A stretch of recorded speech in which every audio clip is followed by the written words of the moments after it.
আজকে বানাবো বেগুন বাহার গরম ভাতে। এটা খেতে ভীষণ ভালো লাগে। তার জন্য প্রথমেই মিক্সচারে আমি 1 চামচ কালো সর্ষে, সাদা সর্ষে, পোস্ত, অল্প নুন আর কাঁচা লঙ্কা দিয়ে একবার শুকনো ঘুরিয়ে নেব। প্রথমেই জল দেবো না, তাহলে সর্ষে পোস্তটা ভালো পেস্ট হয় না। এরপর অল্প জল দিয়ে আমি ভালো করে সর্ষেটাকে বেটে নেবো। এইদিকে আমি বেগুনটাকেও কেটে নিয়েছি।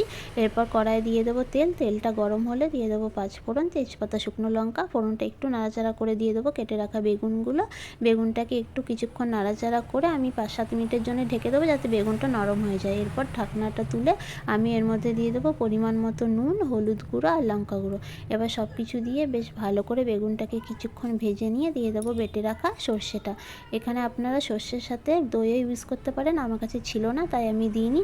এবার সর্ষে দিয়ে বেগুনটাকে ভালো করে বেশ কিছুক্ষণ কষিয়ে দিয়ে দেবো বাটি ধোয়া অল্প জল, আর দিয়ে দেবো স্বাদমতো চিনি, কয়েকটা কাঁচা লঙ্কা দিয়ে একটু নাড়াচাড়া করে আবারও আমি কিছুক্ষণের জন্য ঢেকে দেবো।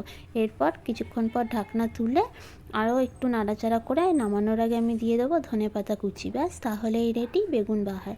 রেসিপিটা কেমন লাগলো জানাতে ভুলবেন না। ভালো লাগলে আপনারাও বাড়িতে একবার ট্রাই করবেন, আর অবশ্যই চ্যানেলটিকে সাবস্ক্রাইব করে দেবেন।